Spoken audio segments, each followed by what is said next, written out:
menjadi seorang koruptor sebagai pertanggungjawaban moral. Saya mau minta klarifikasi, ini tanggung jawab siapa? Bapak malu nggak sih? Apakah saya dengar permintaan maaf yang benar? Orang-orang menjadi korban. Coba kita baca pasal 7 Undang-Undang TNI. Apakah ada tugas TNI dalam konteks pengamanan kejaksaan? Tidak ada.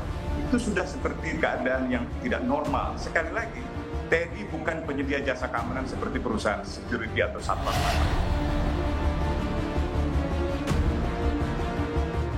Ya sebenarnya kan itu didasari atas nota kesepahaman atau kerjasama antara TNI dan kejaksaan. Itu salah satunya adalah perbantuan personil, dukungan bantuan personil TNI kepada kejaksaan dalam rangka tugas-tugas dan fungsi kejaksaan. Terus salahnya di mana?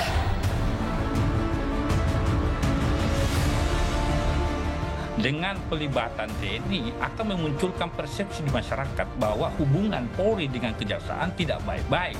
Di satu sisi kerja-kerja penegakan hukum, polisi jaksa itu satu kesatuan yang tidak bisa dipisahkan.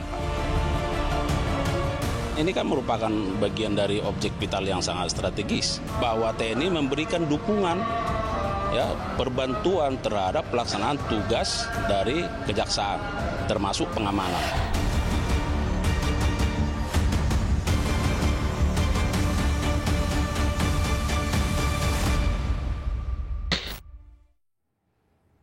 Selamat malam, selamat bergabung di program Rosi.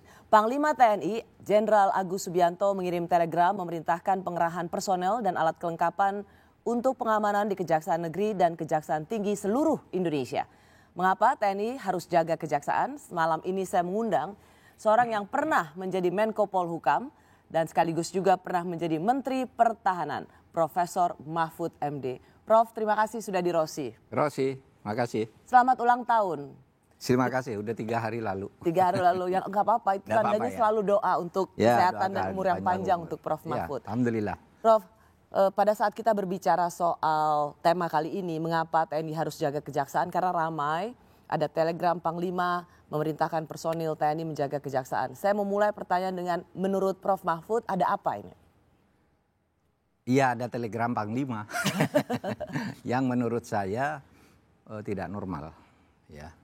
Mungkin ada sesuatu pergolakan politik di internal atau pergolakan di internal kejaksaan maupun di TNI barangkali kemudian masuk, dan terutama di antara kejaksaan dan kepolisian saya kira sesuatu yang tidak bisa disembunyikan. Memang lama tidak harmonis kan. Di dalam kerja-kerjanya tidak saling bersinergi. Rupanya saling berkompetisi, bukan saling bersinergi, dan itu tidak baik bagi penegakan hukum.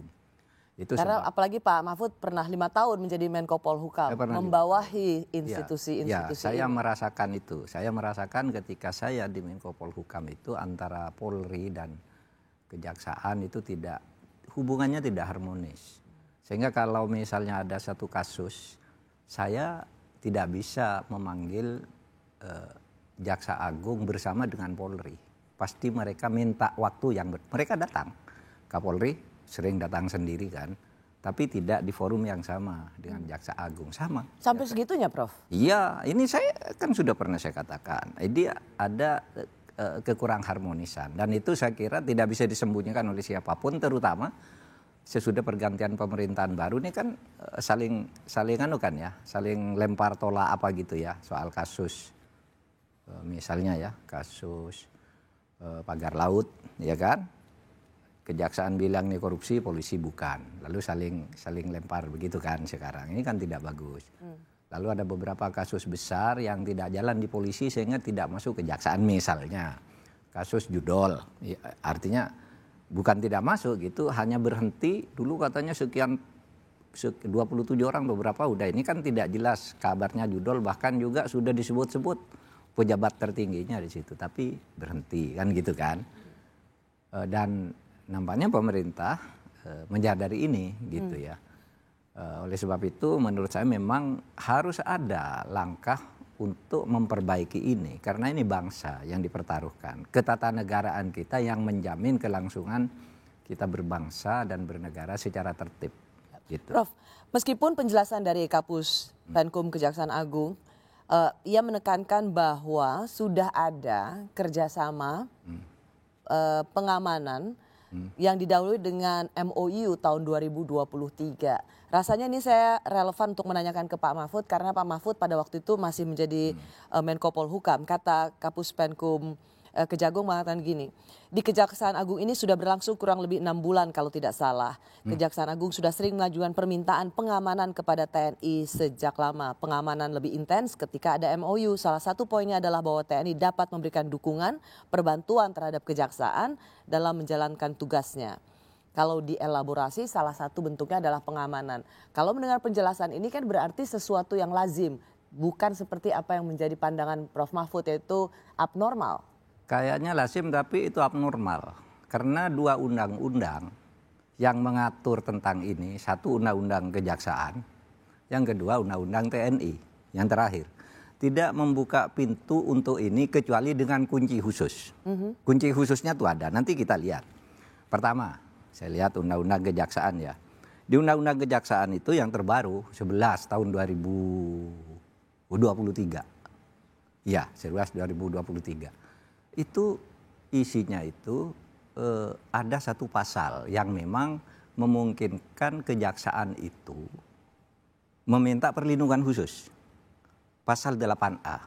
Gini bunyinya itu, setiap anggota kejaksaan, jaksa dan keluarganya itu berhak, dalam kurung berhak, untuk mendapat perlindungan dari ancaman atas keselamatan. Jadi berhak gitu. Nah tetapi di situ disebutkan hak untuk minta ancaman keselamatan disebut minta ke kepolisian. Sebut eksplisit di situ. Bukan ke TNI. Bukan ke TNI. Minta ke kepolisian gitu. Nah peraturan lebih lanjut tentang ini diatur dengan peraturan presiden. Dan dalam waktu 2 tahun peraturan presiden ini harus dibuat. Nah ini sudah 3,5 tahun sudah dibuat. Sehingga saya curiga ini ada sesuatu karena dulu waktu zaman saya, bukan waktu zaman saya, waktu zaman periode pertama Pak Jokowi itu sudah ada perintah bahwa harus dibuat perpres tentang keterlibatan TNI dalam penanggulangan terorisme. Dalam pasal-pasal yang sudah ditentukan ada persesnya dan perpres itu dibahas dengan DPR. Ini luar biasa, sebuah perpres harus dibahas dengan DPR. Tapi oke, pemerintah ikut. Nah sesudah itu dibahas dengan DPR, Polri tidak mau tanda tangan. Sampai hari ini nih yang saya monitor, udah ditanda tangan. Itu sudah rapat kabinet. Karena di situ ada pelibatan TNI. Iya. Sampai sekarang PTN waktu itu peresmian Menkumham hadir, Kejaksaan Agung hadir, Polri hadir di depan Presiden nih. Pak Prabowo hadir waktu itu Menhan, saya hadir. Sudah disetujui. Udah kan cuma kalimat ini saja yang polisi tidak setuju. Oke, ada Pak Listio juga. Sudah itu finalisasi saya undang ke kantor saya. Berubah polisi tidak mau. Sampai sekarang tidak jalan. Nah ini. Nah ini apa? Jadi apa kaitannya dengan meminta dalam undang-undang Kejaksaan Agung bisa meminta perlindungan kalau ada ancaman terhadap keamanan bagi dirinya. Lalu apa hubungannya dengan ini, Prof? Tidak ada hal yang sama. Maksud saya bahwa di dalam undang-undang yang saya sebut tadi, undang-undang Kejaksaan Agung itu disebutkan bahwa dalam meminta menggunakan haknya untuk minta perlindungan itu harus ke Polri, bukan ke TNI, gitu loh. Kenapa sekarang harus ke TNI? Jangan-jangan perpres yang diminta selesai dalam 2 tahun itu sama nasibnya dengan perpres tentang pelibatan TNI. Gitu, mungkin ya. Tapi saya tidak tahu ada faktor lain apa. Nah, gitu. Itu tadi kan tentang undang-undang kejaksaan. Nah sekarang ada undang-undang lain yang juga tidak memungkinkan TNI itu masuk ke situ, kecuali dengan kunci khusus. Ya, kunci khususnya ada. Yaitu di situ dalam operasi militer selain perang, ya kan, TNI boleh melakukan pengamanan terhadap objek vital nasional, oke? Nah, jadi dia boleh. Apakah kejaksaan termasuk objek vital nasional? Nah itu persoalannya. Kejaksaan itu apa sih objek vital nasional? Itu diatur di dalam Kepres nomor 63 tahun 2004. Tidak ada kejaksaan. Kejaksaan Agung tidak termasuk dalam objek vital nasional? Tidak ada. Tidak ada. Gitu. Nanti dilihat aja. Oleh sebab itu ini saya katakan kunci khusus. Mungkin saja. mungkin saja presiden ya mengubah kepresnya, tapi kita tidak tahu. Kan itu hanya kepres. Paling tidak itu belum terpublikasi sampai saat ini. Kalaupun itu ada. Harus dengan kepres kalau TNI itu mau menjaga kejaksaan. Gitu. Sorry Pak, kalau misalnya dari pengalaman Prof. Mahfud pernah menjadi Menteri Pertahanan, pernah menjadi Menko Polhukam, apakah meminta pengamanan TNI ke kantor-kantor kejaksaan di seluruh Indonesia ini baru pertama kali sepanjang sejarah terjadi? Baru pertama kali, dan alasannya menurut saya tidak masuk akal ya. Misalnya dikatakan ini kan objek vital nasional. Objek vital nasional itu sudah ada ukurannya menurut Tadi Kepres. Pak Tidak Prof. Mahfud masuk sudah jelaskan, Kejaksaan Agung tidak masuk. Lalu kenapa alasannya? Kan ada Jampit Mil. Jampit Mil itu kan punya kantor sendiri, bukan kejaksaan. Iya kan? Ada auditor militer, pengadilan militer. Di situ kalau militer. Bukan hanya karena ada Jampit Mil lalu seluruh kejaksaan di Indonesia jadi TNI. Kan masalah pengadilan militer tidak ditangani oleh kejaksaan, ada auditor sendiri kan. Yang ada kan baru di tingkat pusat. Kalau kemudian koalisi masyarakat sipil memandang ini sebagai satu pelibatan TNI yang terlalu jauh, bahkan ditengarai sebagai satu bentuk intervensi terhadap supremasi sipil, apakah Prof. Mahfud setuju juga dengan anggapan ini? Saya memahami, tetapi saya tidak setuju karena memang ada sesuatu yang mungkin harus pakai kunci pas, ya, kunci Inggris untuk membuka itu. Karena selama ini kita tahulah antara Polri dan kejaksaan itu tidak bersinergi, gitu. Banyak. Atau kalau gini, Prof. Apakah untuk melibatkan, satu kan selalu dikatakan sudah ada MOU sebelumnya, jadi bukan sesuatu hal yang baru. Apakah menurut Prof. Mahfud pelibatan TNI untuk menjaga kantor-kantor kejaksaan ini dengan sepengetahuan Presiden? Seharusnya iya. Dalam pikiran saya, karena sudah jelas menurut Undang-Undang TNI tidak boleh, menurut Undang Kejaksaan tidak boleh, itu urusan polisi. Tapi karena ada kata objek vital nasional. Nah objek vital nasional itu apa? Itu ada kepresnya, Kepres 63 2024. Di situ kejaksaan tidak masuk. Nah kalau masuk lagi apa? Harus dengan kepres lain kan gitu. Sehingga saya pikir presiden mungkin sudah membuat kepres atau sekurang-kurangnya kalau dianggap keputusan presiden bisa memo, bisa perintah langsung kan bisa saja. Ini kejaksaan presiden bahwa kejaksaan itu ke objek vital nasional. Sehingga tidak mungkin tuh Panglima membuat telegram apalagi cuma dengan MOU gitu untuk pengamanan kantor kejaksaan. Lagi pula kalau MOU itu kan ad hoc ya. Tidak melembaga setiap pengadilan, artinya Prof ingin mengatakan juga pelibatan meminta TNI untuk menjaga kantor kejaksaan di seluruh Indonesia ini atas izin dan blessing dari Presiden Prabowo. Iya, saya meyakini itu. Karena kalau tidak itu tidak boleh. Itu tidak boleh. Karena bukan objek vital nasional.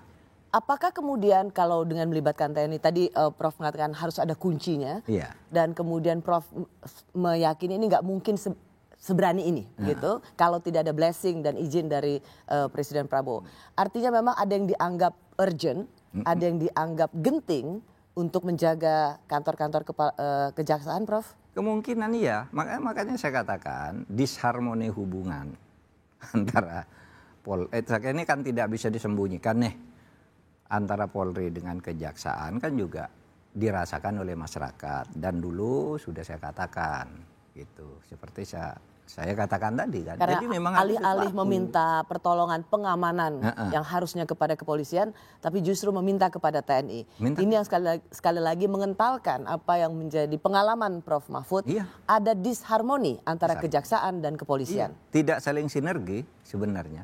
Dulu ingat enggak kasus kecil nih, saya ambilkan kasus kecil biar tidak antar gajah, antar kecil-kecil saja. Dulu pernah ada orang bernama Nur Hayati, ingat ya, di Garut. Dia melaporkan lurahnya itu korupsi. Sesudah lurah itu berhenti, dia lapor ini korupsi kan. Korupsi, betul terbukti korupsi. Divonis lurahnya ini masuk penjara korupsi. Nah sesudah itu Nur Hayati yang lapor ini jadi tersangka juga kan. Jadi tersangka juga. Ribut masyarakat. Terus apa yang terjadi? Ketika saya tanya, Pak kenapa itu jadi tersangka? Saya tanya ke Polri, kok jaksa bisa B21? Karena atas permintaan jaksa.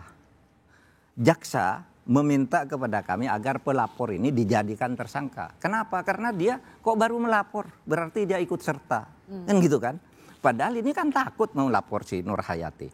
Terus itu kata polisi, terus saya katakan ke jaksa, loh kok bisa begitu? Apa jalan keluar yang dia? Ya udahlah Pak, dibawa aja ke pengadilan, nanti kita tuntut bebas gitu. Biar oleh hakim tidak dihukum, dibebaskan. Tapi karena pun proses sudah berjalan. Dan nggak boleh begitu, saya bilang. Nggak boleh begitu. Itu kan nasib orang. Anda percayakan pengadilan. Kalau nanti terjadi permainan lagi oleh lurahnya, hakimnya disuap gimana? Lalu dihukum benar gimana? Apa moral cerita dari moral cerita yang ini antara kejaksaan dan kepolisian ini tidak sinkron kerjanya. Bisa sesuatu yang tidak ada diminta ada. Sudah lengkap polisinya ya, sudah lengkap, diminta diberi petunjuk ini lagi agar ini. Sesudah ini belum lengkap lagi gitu. Nah, menurut saya tidak begitu jiwa kuhab kita sebenarnya. Nah, ini taruhlah untuk di tingkat teknis itu rivalitas. Kalau di tingkat atas itu menurut saya kimia politiknya selalu beda. Kimia politiknya selalu beda. Iya. TNI terjun ke banyak lini, dari menjaga teritori kini menjaga institusi. Dulu menjaga perbatasan, kini jaga kejaksaan. Sampai mana militer akan dikerahkan? TNI, lembaga yang berperan menjaga pertahanan dan kedaulatan negara, kini punya sejumlah tugas baru. Hal ini jadi sorotan karena beberapa diantaranya dituding berada di luar ranah dan tanggung jawab TNI. Saya bersama Menko Polhukam periode 2019-2024 yang juga pernah menjabat sebagai Menteri Pertahanan, Prof. Mahfud MD. Prof, dengan pelibatan TNI di berbagai ranah yang disebut menjadi supremasi sipil, apakah ini buah dari Undang-Undang TNI yang baru saja disahkan dan memang mendapat banyak sorotan dan kritik? Bukan buah menurut saya ya, karena sebenarnya di Undang-Undang TNI yang baru itu tidak ada materi baru. Undang-Undang TNI yang baru tuh dulu yang diributkan bahwa nanti TNI masuk ke berbagai jabatan sipil. Nah di draft yang lama memang itu ada presiden bisa menetapkan TNI ditempatkan dimanapun kalau itu dianggap perlu. Itu di draft yang pernah beredar. Entah benar entah tidak. Itu yang diprotes oleh masyarakat sipil pada waktu itu. Memang ada kalau tidak salah pasal 42 ayat 2 atau 3 gitu. Jadi presiden tuh boleh di draft yang lama. Kita protes semua. Dan itu sekarang tidak masuk. Tidak masuk. Jadi tidak ada yang baru dari waktu ini. Kecuali bahwa... Dan menurut Prof. Mahfud juga tidak ada yang perlu dicemaskan dari Undang-Undang TNI baru. Undang-Undang TNI itu masih yang lama, cuma yang berbeda itu penambahan umur untuk pensiun. Kan kalau itu tidak ada kaitannya dengan profesionalitas ya, itu masalah produktivitas saja. Orang masih muda perpanjang aja umurnya gitu agar tidak segera pensiun. Dan menurut saya itu wajar saja dan saya setuju perpanjangan umur itu. Tapi kalau materi baru untuk kekuasaan TNI di luar yang sudah ada, tidak ada yang baru. Saya tanya, coba saya tanya apa sih yang baru dari undang-undang ini? Tidak ada. Mungkin bicara cyber ya, urusan pertahanan itu kan harus sekarang perangnya lebih cyber. Masa enggak pakai cyber dan BSSN gitu kan? Cuma kata cyber. Sebenarnya itu kan sudah dilakukan. Jadi, kalau ada paparan tentang ancaman kan pakai data cyber semua. Bagaimana kalau TNI tidak boleh itu? Dia punya intelijen juga, BAIS. Masa enggak boleh cyber? Kan jadi cuma menurut ditambah. Prof. Mahfud keterlibatan TNI yang ada dalam Undang-Undang TNI ini sudah sangat relevan dengan perkembangan dan tantangan zaman. Dan tidak ada yang berubah. Jadi orang yang ribut dulu bilang mau berubah itu, iya memang di draftnya berubah. Tapi begitu rakyat sipil ribut, demo di mana-mana, menggedor pintu hotel dan sebagainya, nah demo itu, apa yang tadinya dikhawatirkan itu tidak muncul lagi di keputusan. Itu kan berhasil ya, masyarakat sipil berhasil menghapus itu. Tapi yang sekarang ada saya tanya, mana coba? Mana yang baru dari Undang TNI yang memperluas kewenangan? Anda bilang Kejaksaan Agung, misalnya, yang dulu Kejaksaan Agung adalah sudah ada Jampitmil sebelum berlakunya undang-undang itu dan tidak bisa dihindari masuk di situ.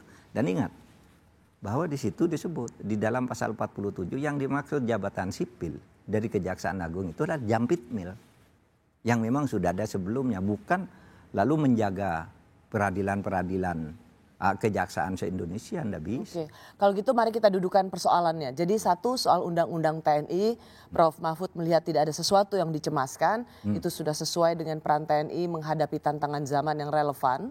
Dan tapi kedua ada soal TNI menjaga kantor kejaksaan. Bagaimana dengan kecemasan masyarakat sipil yang melihat ini makin merengseknya atau maksudnya makin masuk pelibatan TNI ke ranah-ranah supremasi sipil? Apakah ini bagian dari TNI dianggap mau mengintimidasi perkara-perkara yang ditangani oleh Kejaksaan Agung, Prof, atau di Kejaksaan Tinggi? Ya mungkin saja bahwa masyarakat sipil mengkhawatirkan itu, saya paham bahwa ini kan tidak normal gitu. Bukan soal undang-undangnya. Ya, jadi ini Prof ingin mengatakan ini dua hal yang berbeda. Dua hal yang berbeda toh. Undang-undang, jangan disalahkan, undang-undang TNI itu udah bagus menurut saya ya. Tidak ada yang baru lah dari yang lama. Tapi ini kan soal lain ya. Apakah ini mau melindungi kejaksaan dari intimidasi? Bisa saja. Karena orang kemudian berpikir kan tentang bagaimana seorang Jampitsus dikuntit. Ya. Ya kan? Tahun lalu kita dengar bagaimana setelah perkara timah kalau tidak salah, Jampitsus dikuntit dan kemudian tertangkap. Satu di antara tiga penguntitnya itu adalah Densus 88. Ya toh? Ya. Kejaksaan Agung dikelilingi oleh drone gitu, katanya itu pengamanan rutin. Padahal sebelum ada kasus timah tidak pernah ada dan sebagainya. Mungkin itu sebabnya Kejaksaan Agung itu merasa perlu keamanan khusus. Mungkin ya, tidak bisa dengan Polri, mungkin. Sehingga kalau ke TNI, anak-anak masyarakat sipil mengatakan nggak boleh dong TNI begitu. Saya katakan itu tidak normal. Karena kalau memang kejaksaan dianggap objek vital, kantor Pemda juga vital. Semua harus jaga Polri. Dan orang lalu berkelakar karena iya sih kalau tugas pokok TNI itu kan perang. Nah sekarang nggak pernah ada perang. Ya. Carikan aja kerjaan kan gitu kan. Kalau misalnya kasus yang juga sekarang ditangani oleh Kejaksaan, yaitu Laksamana Muda Leonardi selaku Kepala Badan Sarana Pertahanan Kemenhan dan pejabat pembuat komitmen tahun 2015-2017. Ini juga menyangkut pejabat di Kementerian Pertahanan. Nah ini sedang ditangani oleh Kejaksaan. Apakah dengan... Apa itu? Kasus apa itu? Ini dia kasus... punya masalah? Ya. Kasus yang melibatkan pejabat di Kementerian Pertahanan. Ini juga menyangkut ada perwira Laksamana Muda Purnawirawan di sini. Apakah menurut Prof ini juga menjadi bagian yang justru untuk menunjukkan Kejaksaan Agung komit untuk memberantas korupsi meskipun melibat Kementerian Pertahanan, itu kasus korupsi pengadaan satelit, Prof? Saya yang nangani dulu. Ya, awalnya kalau nggak salah Prof ikut memberikan rilis. Saya yang bongkar itu dulu kan itu gini, tiba-tiba Indonesia itu digugat oleh sebuah perusahaan di Inggris, bayar sekian dalam sesuatu hal yang tidak ada perlunya sama sekali dalam pengadaan barang alutsista yang menurut penelitian BPKP itu barang bukan asli dari yang mahal begitu, cuma beli di mana katanya di Pasar Senen atau di mana gitu. Sekitar itulah. Itu semua barang palsu dan tidak bernilai kata BPKP. Terus sesudah itu masih kalah lagi di Singapura. Ditagih lagi kan. Waktu itu rame, ditagih kalau tidak bayar sekian akan semua ancamannya itu akan dilakukan penyitaan terhadap aset-aset Indonesia di luar negeri gitu. Loh, saya bilang, kenapa ini ada putusan dan putusannya sudah berlaku sampai tanggal sekian. Nah, ya waktu itu enggak dibayar juga karena Bu Sri Mulyani juga enggak mau. Saya enggak mau bayar yang begitu tuh, perjanjiannya tidak benar dan sebagainya. Lalu saya berbicara dengan Panglima TNI pada waktu itu. Pak, ini orang. Sekarang masyarakat berpikir bahwa kalau TNI itu kebal hukum. Boleh enggak nih saya ajukan ke pengadilan? Boleh, kata Panglima, boleh. Kami TNI ini bermengabdi kepada negara, jangan dituduh kami ini maling semua. Itu. Saya bicara dengan Pak Prabowo. Gimana Pak? Bisa? Oh setuju Pak Menko katanya. Setuju, berantas saja korupsi. Karena waktu itu Pak Prabowo sebagai Menteri Pertahanan. Iya, Menteri Pertahanan waktu itu. Setuju Pak Menteri, Pak Menko katanya. Waktu itu ya Pak Prabowo itu sampai bilang, gimana Pak Menko? Sini pengadaan alat-alat tuh di Kementerian Pertahanan itu. minta maaf. Saya kira masuk korupsinya kalau cuma 10%, saya maklumi katanya. Ini ratusan persen katanya Pak Prabowo waktu itu. Sikat Pak Menko, berantas korupsi, negara ini harus baik. Waktu itu Pak Prabowo begitu. Mungkin sekarang keluar nih, dulu itu. Gitu. Nah, jadi ini sebenarnya kasus saya pengadaan undang barang, Kejaksaan Agung. Ya, kasus pengadaan barang fiktif. Iya. Atau dengan markup yang luar biasa besarnya. Markup. Jadi beli barang ini untuk keperluan satelit, padahal itu tidak bisa dipakai lagi dengan sistem baru. Sudah tahu bahwa itu tidak. Tapi dikontrakkan ke Jadi Presiden Prabowo justru ingin mengeksersis ulang untuk supaya kasus ini cepat selesai. Tapi saya ingat, saya bicara ini dengan Pak Prabowo. Nah hadirnya, kalau kita kaitkan, hadirnya militer untuk menjaga kantor kejaksaan. Bagaimana Anda melihat misalnya dikatakan, wah ini jangan sampai ada intervensi.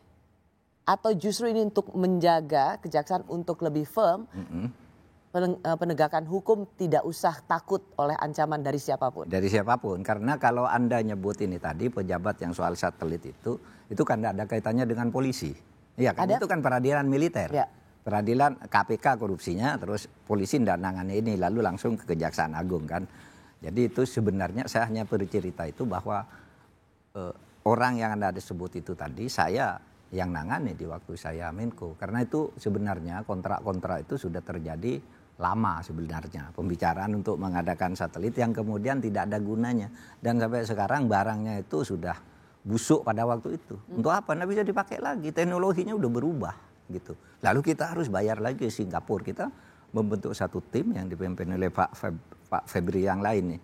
Pak Ferry Wibisono. Dam Jatun waktu itu.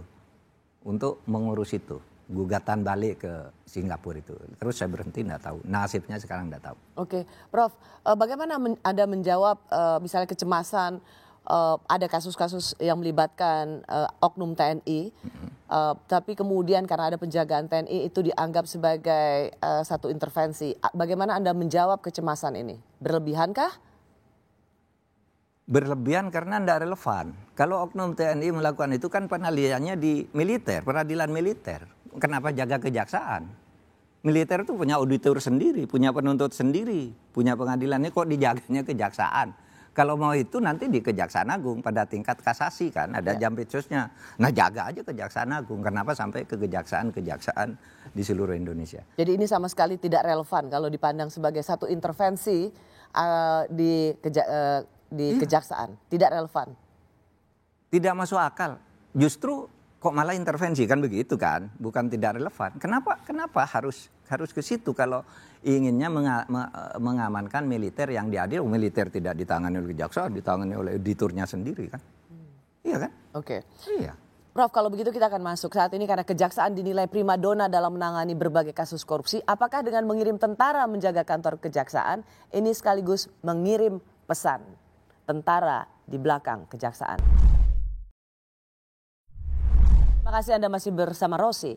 Saat ini hampir semua perkara besar terkait dugaan kasus korupsi dan pencucian uang ditangani kejaksaan. Sementara Pamor Polri dan KPK seakan tidak lagi menangani kasus besar, apalagi KPK. Saya masih bersama Prof. Mahfud MD, selain pernah menjadi Menko Polhukam juga pernah menjadi Menteri Pertahanan.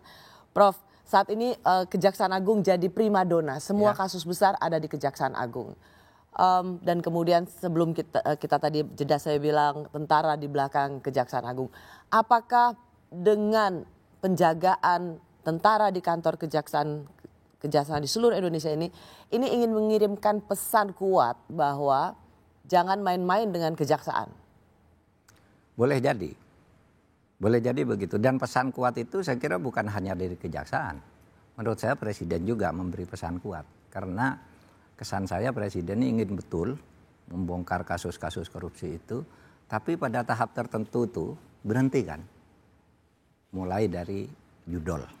Ingat ya judol, 27 orang udah tersangka ditambah pejabat tertingginya nanti tinggal dipanggil dan ditetapkan. Itu isu yang berjalan di hilang memang sekarang. Mati di kepolisian. Sehingga kejaksaan nunggu, mana ini? Itu kan. Pagar laut. Kejaksaan, polisi sesudah meriksa hanya orang kecil gitu, yang namanya kolot itu dan apa tuh, Asrin, karena dia dijadikan tersangka, katanya pemalsuan dokumen, gitu kan?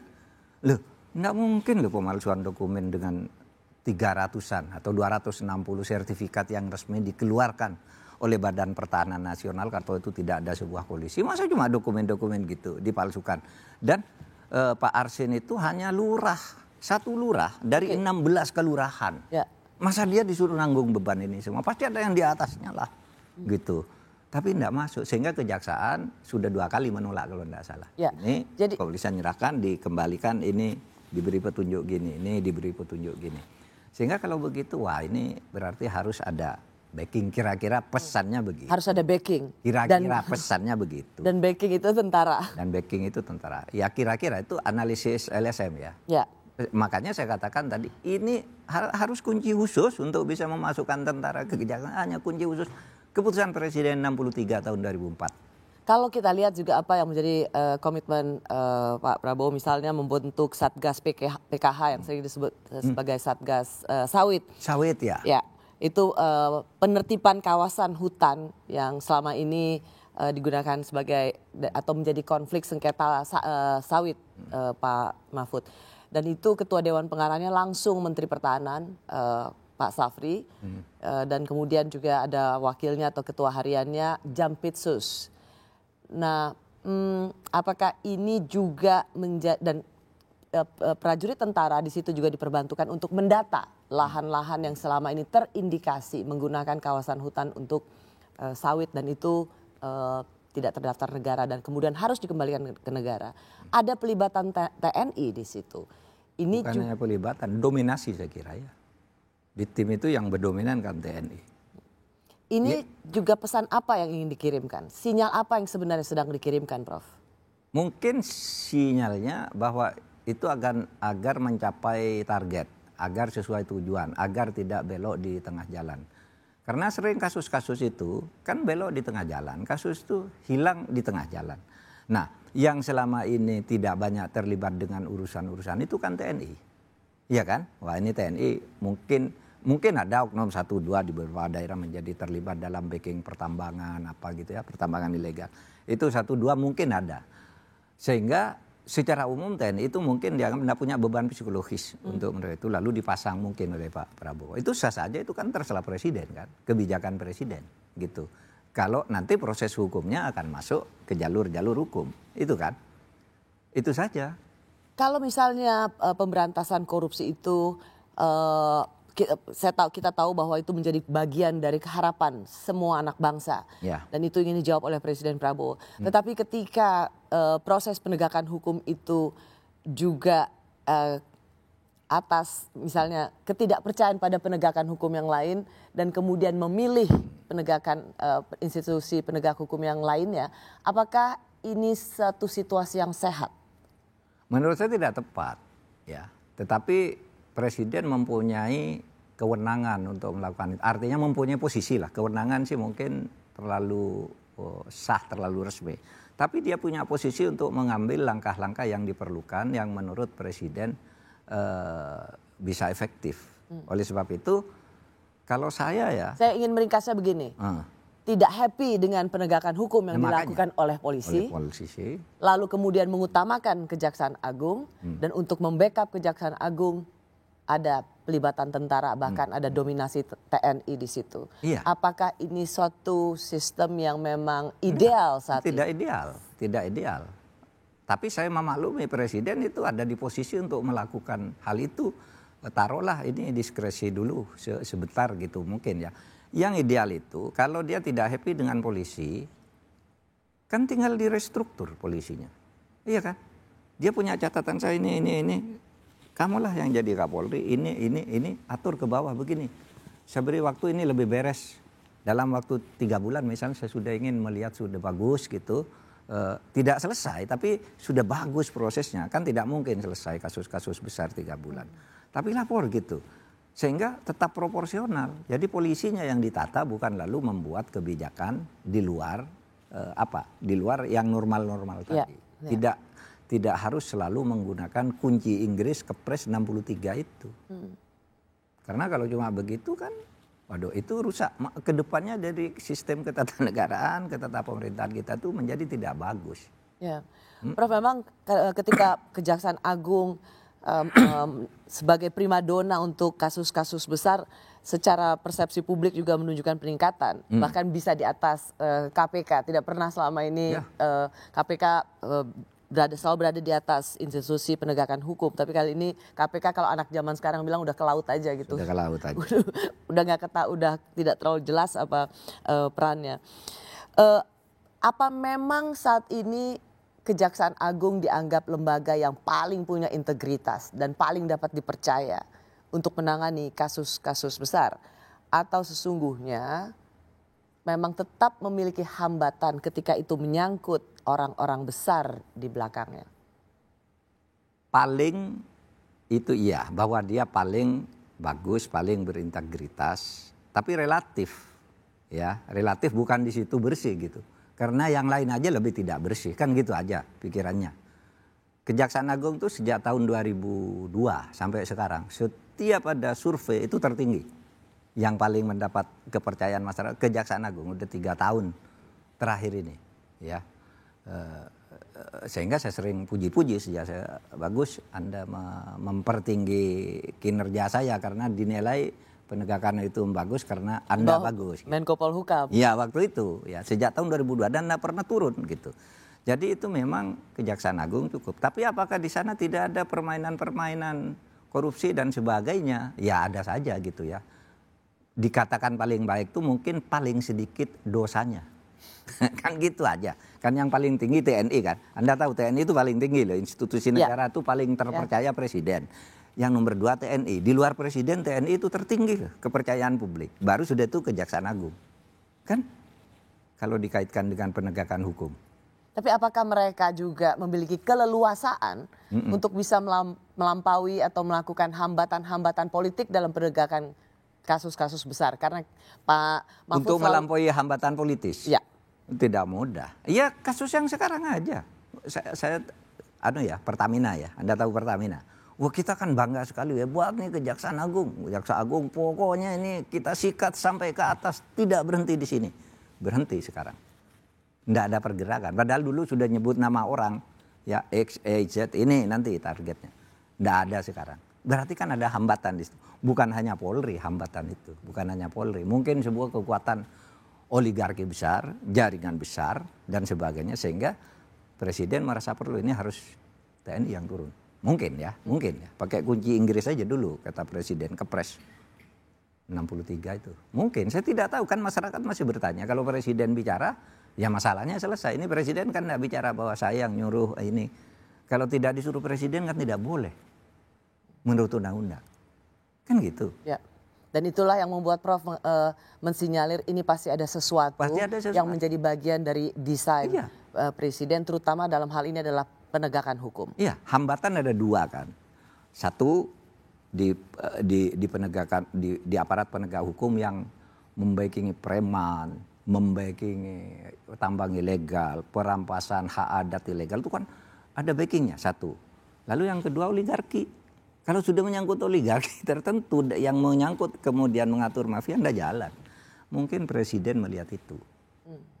Dan dalam konteks ini kalau saya ya memaklumi. Saya tidak menganggap itu benar secara undang-undang, tapi saya memaklumi sebagai satu langkah terobosan yang harus dilakukan daripada macet. Kira-kira begitulah. Gitu? Sebuah satu pilihan yang harus diambil karena ada satu tujuan besar yang akan dilakukan oleh Presiden Subianto. Saya berharap itu yang sebenarnya terjadi. Tapi saya tidak tahu yang sebenarnya kan kita belum tahu Presiden bicara apa tentang ini kan. Oke. Pelibatan TNI di berbagai lini terutama sampai saat ini menjaga kejaksaan. Sesuatu yang harus kita dukung atau kita cemaskan?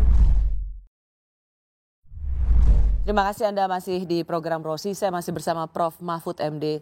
Pernah menjadi Menteri Pertahanan di era Gus Dur dan pernah menjadi Menteri Menko Politik Polhukam di zaman Pak Jokowi. Prof Mahfud, kalau saya ingin menegaskan, Prof Mahfud ini kan Anda dapat memahami apa yang dirasakan oleh civil society. Anda juga tahu betul teori dan landasan hukum Undang-Undang TNI. Apakah pelibatan TNI dalam banyak lini saat ini sesuatu termasuk soal penjagaan kejaksaan ini termasuk sesuatu yang harus kita dukung karena untuk kepentingan lebih besar. Prof Mahfud mengatakan ini ada semacam keinginan untuk mempercepat proses penegakan hukum kasus-kasus besar, maka TNI dijadikan sebagai sebagai herder.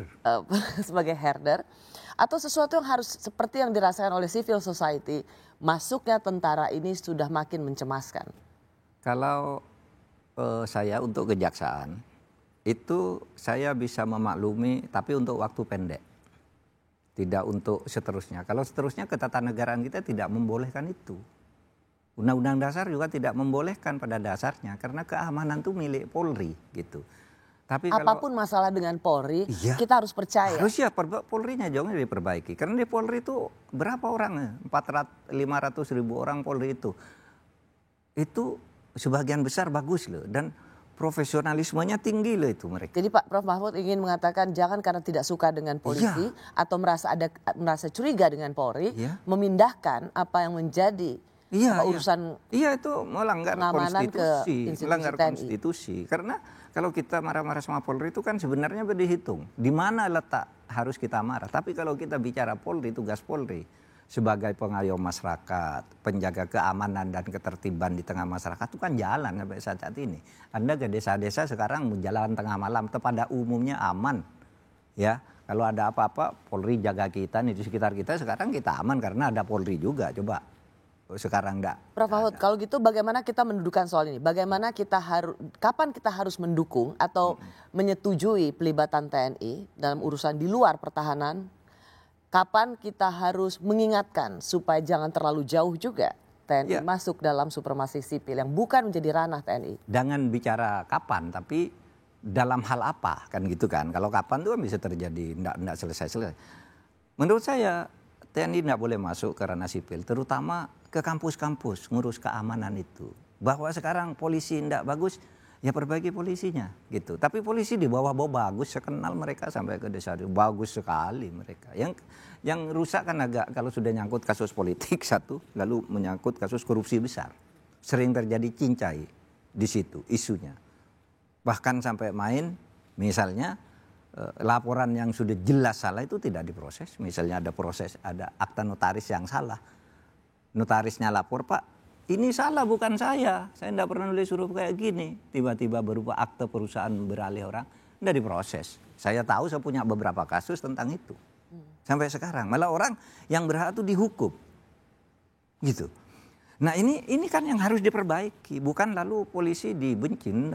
Kita sangat perlu polisi. Kalau Prof Mahfud melihat soal penjagaan TNI di kantor-kantor kejaksaan ini, tidak boleh permanen. Tidak boleh permanen. Namanya ada itu tidak boleh permanen dan tidak boleh melembaga sampai ke seluruh Indonesia. Di mana toh yang agak rawan, mungkin di Jakarta, mungkin di Surabaya, di kotanya aja tertentu kan. Kalau di kabupaten-kabupaten itu rawan, enggak ada yang berani ngancam-ngancam jaksa gitu meskipun polisi. Nampaknya sudah oke lah. Bahwa ada konflik kisruh soal penanganan perkara itu kan tidak berbahaya banget, tinggal diaturlah dari atas ini. Menurut saya ya, oleh sebab itu ya kita bisa memaklumi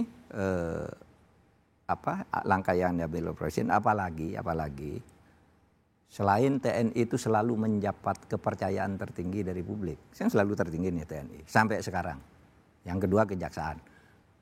Juga berdasar hasil penelitian udah lama di UGM, masyarakat tuh merindukan kepemimpinan cara TNI. Tak lama sesudah Pak Harto jatuh itu kan ada survei itu di Jogja. Dirilis. Sebagian besar masyarakat itu menginginkan peran TNI yang lebih tegas. Bahkan ada dikatakan pimpinan dipimpin oleh TNI. Kan ada tuh penelitiannya. Dulu rame itu di UGM. Saya pernah ikut membahas itu di tahun kira-kira 2012 atau 2013 gitu, hasil penelitian resmi ilmiah gitu. Karena dianggap yang sipil nih selfish gitu, lembaga-lembaga yang ini enggak ini. Tapi kita tidak ingin itu. Kita ingin ide itu kan tidak, kalau untuk memperbarui kan tidak berdasar hasil survei ke masyarakat awam, karena dia punya ide pembaruan. pembaruan itu dan penataan itu dilakukan masyarakat kelas menengah ke atas kalau idenya. Kalau dukungannya dari masyarakat awam, silahkanlah semua pemerintah menurut masyarakat kan pasti baik. Prof, kalau gitu kalau kita kembali ke soal bagaimana TNI ditempatkan untuk menjaga dan itu terkait dengan penanganan kasus-kasus besar di kejaksaan. Apa indikator yang kita bisa lihat bahwa ini berhasil dilakukan untuk mengirim pesan pada siapapun yang menjadi backing kasus-kasus besar ini atau yang ingin melindungi kasus perkara korupsi besar? Bagaimana kita melihat indikator message yang diberikan dengan menjaga kejaksaan oleh TNI ini berhasil dengan baik, membuat backing ketakutan dan membuat penanganan kasus korupsi berhasil. Indikatornya itu peristiwa saja, bukti bahwa sebuah kasus besar tidak bisa dilindungi oleh siapapun. Saya bisa menyebut 3. Contoh? Sambo. Berhasil tuh kejaksaan. Meskipun tarik-menarik sebelumnya, tawar-menawar apakah hukumannya angka apa huruf kan gitu. Waktu itu ada yang minta angka saja, berapapun angka berikan. Karena kalau angka bisa diremisi tiap tahun sampai habis gitu. Tapi kalau huruf mati atau seumur hidup enggak ada remisinya. Kan gitu kan, tarik-menarik. Ternyata kejaksaan pada waktu itu berani menuntut gitu. Kemudian kasus itu bank koperasi Henry Surya kan bebas semula toh, Jaksa Agung marah-marah gitu, kok ini sudah bener anunya, saya kumpulkan di kantor saya sore-sore, kita pidanakan lagi dari kasus yang lainnya, kasusnya kan banyak nih, masuk penjara juga. Itu indikatornya kasus saja, saya tidak tahu indikator lain yang bisa. Indikatornya bagaimana ketika nangani kasus berani, ya kan? Kasus Surya Darmadi dibebaskan, coba dibebaskan tuh. Semula, loh kita naik langsung kasasi, ini enggak benar ini hukum dia. Jadi bukan, kalau Surya Darmadi itu dulu mau dimaafkan untuk dengan denda yang triliunan itu hanya mau didenda sekitar sekian ratus miliar. Terus saya bilang enggak boleh, saya bilang kejaksaan naik aja, dihukum 41 triliun. Jadi 41 triliun orangnya masuk penjara 12 atau 18 tahun.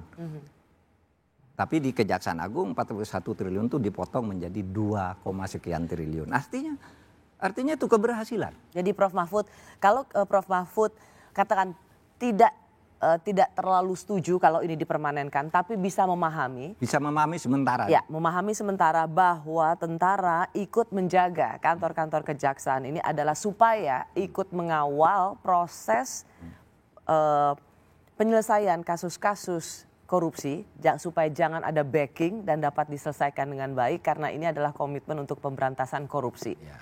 Dan indikator keberhasilannya adalah sampai kita akan lihat kasus-kasus mana yang betul-betul dikejar sampai pengadilan dan pelakunya mendapat hukuman seberat-beratnya dan dapat mengembalikan uang sebagai kerugian negara kembali ke negara. Betul. Itulah indikator keberhasilan. Ya. Di situ kita akan melihat dijaga oleh TNI berhasil. Betul. Filosofinya itu, kalau kejaksaan itu keberhasilannya kalau berhasil menuntut dan menghukum seorang. Itu filosofinya, karena dia wakil negara untuk membuktikan kejahatan orang. Jadi salah orang mengatakan jaksa itu tidak untuk menghukum. Dia tugas menghukum kok. Yang berhasil itu pengacara, kalau bisa membebaskan kliennya dengan hukum itu berhasil. Kalau jaksa itu ukurannya kamu nangani perkara berapa, kok jadi gagal. Wow, itu salah itu. Karena memang undang-undangnya nuntut. Kok ada ini kemarin saya dengar ada orang menteri, loh kejaksaan tuh enggak boleh tujuannya menghukum orang, tugasnya menghukum orang dia. Yang membebaskan tuh hakim dan pengacaranya, kan gitu. Kalau jaksa tugasnya itu, kalau tidak bisa itu berarti gagal Anda sejak awal. Kenapa ditangani kalau tahu gagal, kan gitu kan? Jadi Prof, semoga kalau ini memang untuk tujuan baik, semoga ini bisa membuahkan hasil yang baik juga. Karena pemberantasan korupsi adalah harapan setiap dari kita. Dan yang kedua, semoga ini juga tidak digunakan hanya untuk kepentingan politik internal. Ya. Terima kasih Prof. Mahfud. Rosi, makasih Rosi. Terima kasih juga Anda telah menyaksikan Rosi. Kita jumpa lagi Kamis depan. Tetaplah di Kompas TV, independen terpercaya. Selamat malam.